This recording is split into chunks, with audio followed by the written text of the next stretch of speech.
एक महीना रह गया, 8 महीने की प्रैगनेंसी है, उन्होंने भी मारिया, मेरी वालदा ने भी मारिया, मेरी सिस्टर ने भी मारिया, मेरी भाभी ने भी मारिया। उनके कोल तकरीबन 3 माह का बच्चा है तो उन्होंने सारिਆਂ ਨੂੰ ਬੰਨ ਕੇ मारिया, ज्यादती की है। अगर ਤੁਹਾਨੂੰ कोई चीज़ चाहिए भी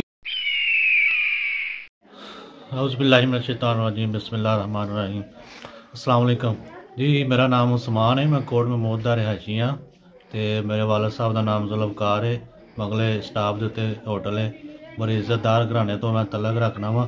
कुछ देर पहले तकरीबन मैं तो मेरे वालद साहब घर नहीं सी, मेरे भाई छोटे भाई जरे ना वो घर सी। 1:30 बजे तकरीब कुछ नामालूम जरे ना 4 तो 5 मुसल्ला अफराद आए ने तो उन्होंने तकरीबन पूरे घर की तलाशी लई है। भाई छोटे का कमरा नाल मेरा कमरा तो एक 2 कमरे होर ने, सारे कमरे की तलाशी लैके सारिਆਂ ਨੂੰ कमरे ਦੇ ਵਿੱਚ ਬੰਦ करके पूरी तसल्ली ਦੇ ਨਾਲ ਜਿਹੜਾ ਨਾ वारदात करके गए ने ते तकरीबन काफ़ी नुकसान करके गए ने। तकरीबन कोई 3-3.5 तोले के करीब जेवर है, तकरीबन 4 लाख के करीब ऐसे कमरे ਦੇ ਵਿੱਚ कैश पई सी ते ਉਹ ਲੈ के गए ने।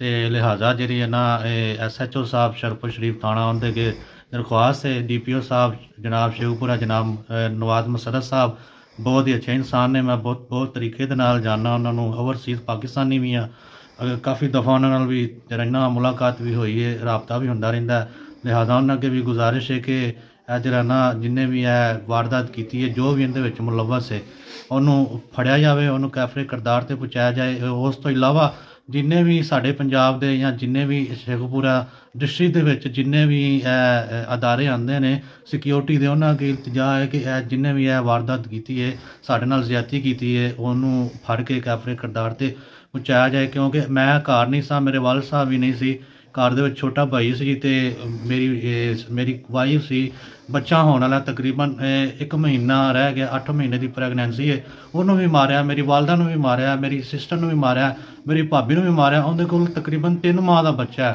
तो उन्होंने सारिਆਂ ਨੂੰ ਬੰਨ के मारिया, ज्यादती की है। अगर ਤੁਹਾਨੂੰ कोई चीज़ चाहिए भी है तुसी लैके जाओ, तुसी किसी के जुल्म ते ना करो। लिहाजा साड़ी तमाम जिन्हें भी सिक्योरिटी वाले अदारे ने उन्होंने अगे इल्तजा है कि जी है ना वारदात जिन्हें भी की उन्होंने फड़ के कैफरे करदार तक पहुँचाया जाए। अच्छा सलमान भाई ये दसो टाइम की सी और मतलब दिन का वक्त है रात का किस लिए हुई है वारदात? वक्त है तकरीबन 1:15 आउंदे या 20 मिनट। छोटा भाई जरा ना वो सब्जी लैन वास्ते उन्हें दरवाज़ा खोलिया गेट का, मेन गेट का, तो वह अगों ही उन्होंने मारना शुरू कर दिता है, तो वो नाल ही सारे अंदर वड़ आए ने। बिल्कुल ठीक है।